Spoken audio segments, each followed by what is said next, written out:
Hello guys, good evening. कैसे हैं आप सभी? आई होप आप सब ठीक होंगे। जैसे कि आप सभी जानते हैं, हम बीएससी फर्स्ट ईयर जो केमिस्ट्री का पेपर है एनालिटिकल केमिस्ट्री, उसकी फर्स्ट यूनिट एनालिटिकल केमिस्ट्री में जो सिलेबस दिया गया है मैथमेटिक्स फॉर केमिस्ट, उसमें से कुछ टॉपिक हमने देखे। आज हम अध्ययन करेंगे समाकलन इंटीग्रेशन पर। तो इससे पहले आप सभी मेरी चैनल को सब्सक्राइब करें, लाइक कमेंट और शेयर करें। इसी के साथ में आज का लेक्चर को कंटिन्यू करती हूँ। जैसा कि अभी आपने देखा, हमने डिफरेंशिएशन को देखा था, आज हम देख रहे हैं इंटीग्रेशन।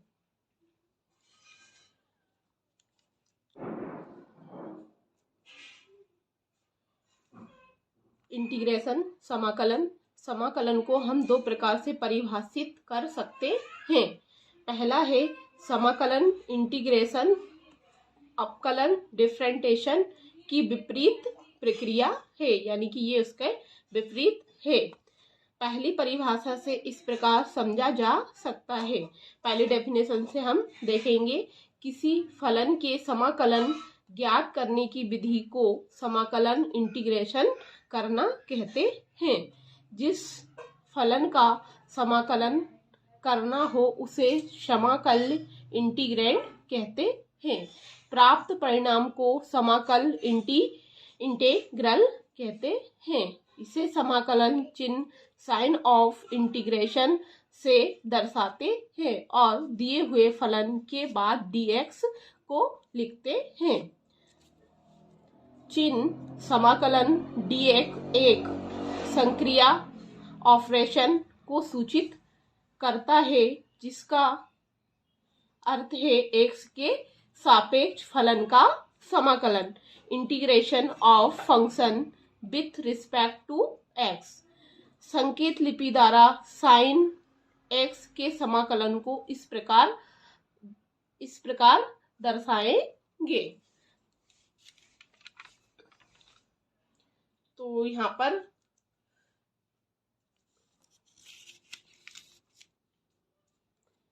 समाकलन साइन x dx को ये समाकलन के साथ दर्शाया गया है। इस प्रकार समाकलन की परिभाषा से, चूंकि यह अपकलन की विपरीत प्रक्रिया है, अतः tan x को sec स्क्वायर x का समाकल गुणांक कहेंगे। यहाँ चिन्ह समाकलन एक और dx का कोई अलग अलग अर्थ नहीं है, ये दोनों एक साथ रहते हैं। कौन? समाकलन का सिंबल और dx, ये दोनों एक साथ रहते हैं और इन दोनों के बीच में वह फलन रहता है जिसका समाकलन करना है। अब इससे आगे चलते हैं। तो समाकलन अचर, इसमें क्या क्या देखेंगे हम? समाकलन अचर, निश्चित समाकलन और अनिश्चित समाकलन को आज हम कंटिन्यू करेंगे। तो सबसे पहले बात करते हैं समाकलन अचर, कांस्टेंट ऑफ इंटीग्रेशन। तो समाकलन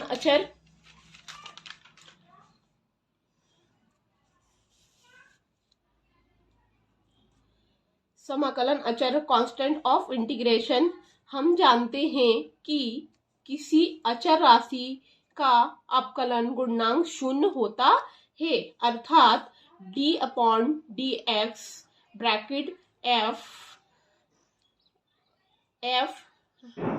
कोष्टक के अंदर x plus c bracket close is equal to f(x) को इस प्रकार से दर्शाया गया है।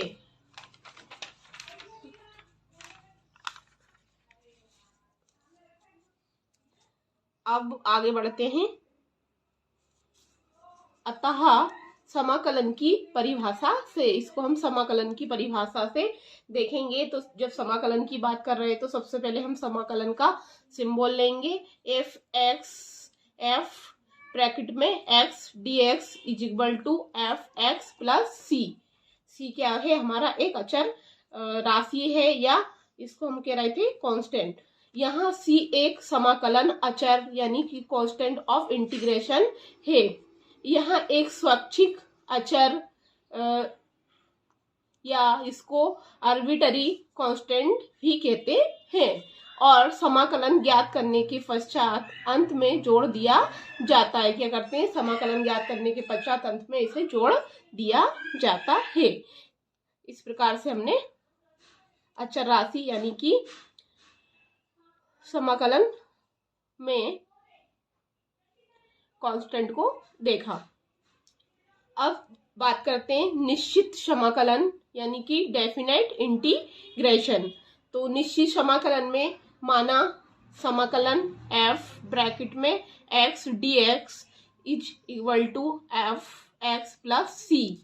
यदि अब यहाँ पर दो वो है लिमिट को ले रहे हैं तो समाकलन अपर लिमिट और lower limit F X D X is equal to अब ब्रैकेट के अंदर F capital F X plus C और यहाँ पर अपर लिमिट बी और lower limit A is equal to अब यहाँ से क्या करेंगे एफ एक साथ लोअर अपर लिमिट को लिया प्लस सी और माइनस ब्रैकेट के अंदर एफ और लोअर लिमिट ब्रैकेट के अंदर ए यानी कि लोअर लिमिट प्लस सी। इस प्रकार से ये यहाँ तक हमने देखा। अब आगे बढ़ते हैं। समाकलन upper limit lower limit F X D X is equal to होता है एफ ब्रैकेट के अंदर बी यानी कि lower upper limit minus F bracket के अंदर बी ए यानी कि लोअर लिमिट। यहाँ बी और A F X D x का मान स्वैच्छिक अचर सी पर निर्भर नहीं करता है यानी कि यहाँ पे जो मान आ रहा है वो जो स्वैच्छिक अचर राशि है कांस्टेंट सी पर निर्भर नहीं करता है। इस प्रकार से यहाँ तक हमने देखा। अतः समाकलन upper limit lower limit F X D x को एफ एक्स का निश्चित समाकलन कहते हैं। ए को निम्न सीमा यानी कि लोअर लिमिट एवं बी को उच्च सीमा यानी कि अपर लिमिट कहते हैं। इस प्रकार पढ़ा जाता है। तो कलन में हम किसको पढ़ रहे थे? फलन को। तो फलन एफ एक्स ए से बी तक समाकलन integration of F X from A to B यानी ए से लेकर बी तक। अर्थात यदि किसी फलन का समाकलन दो निश्चित सीमाओं बिटवीन टू लिमिट्स के अंतर्गत किया जाता है तो वह एक निश्चित समाकलन कहलाता है। यानी कि दो सीमा या लिमिट लेकर करते हैं तो वो निश्चित यानी कि डेफिनेट समाकलन या डेफिनेट इंटीग्रेशन कहलाता है। अब इसके बाद हम देखते हैं अनिश्चित समाकलन यानी कि इनडेफिनेट इंटीग्रेशन। तो इनडेफिनेट इंटीग्रेशन में माना D upon D X F bracket के अंदर X is equal to psi bracket के अंदर एक्स। यदि सी कोई अचर राशि हो तो सी को हम क्या मान रहे हैं? अचर राशि यानी कांस्टेंट मान के चलते हैं। तो D upon D X bracket के अंदर एफ कोष्टक के अंदर X plus C bracket close is equal to D upon D X sign D upon D X समाकलन X plus D upon D X bracket में C is equal to psi X plus 0 क्योंकि जो constant है उसके बराबर हम क्या 0 भी मान रहे तो is equal to psi X. इसको इस प्रकार से देखेंगे चूंकि समाकलन psi X D X is equal to क्या होता है एक एफ ब्रैकेट के अंदर एक्स प्लस सी होता है। और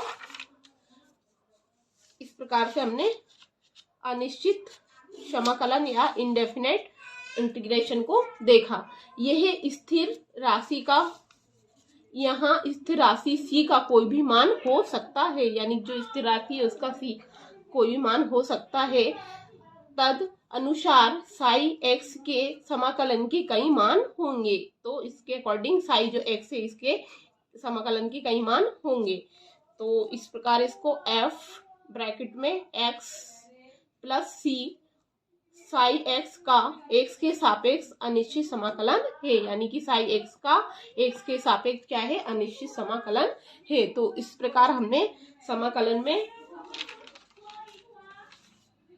समाकलन अचर यानी कांस्टेंट ऑफ इंटीग्रेशन, निश्चित समाकलन डेफिनेट इंटीग्रेशन और अनिश्चित समाकलन यानी कि इंडेफिनेट इंटीग्रेशन को देखा। अब इसके कुछ एग्जाम्पल, नियम और फार्मूलेस हम अगली क्लास में देखेंगे। इसी के साथ मैं अपनी क्लास को एंड करती हूँ। और यहाँ तक मुझे लगता है कि ये मैथमेटिक्स का पार्ट चल रहा है, तो स्टूडेंट्स इसमें थोड़ा जो है रुचि कम ले रहे हैं। और ये 2 लेक्चर के बाद ये मैथमेटिक्स फॉर केमिस्ट्री जो यूनिट है हमारी कंप्लीट हो जाएगी। फिर सेकंड यूनिट में हम एनालिटिकल केमिस्ट्री यानी कि विश्लेषणात्मक रसायन का अध्ययन करेंगे। तो चलिए आप सभी ध्यान दें और चैनल पे आने के लिए आपका बहुत बहुत धन्यवाद। और मेरे चैनल को लाइक, सब्सक्राइब करें और कमेंट्स करें।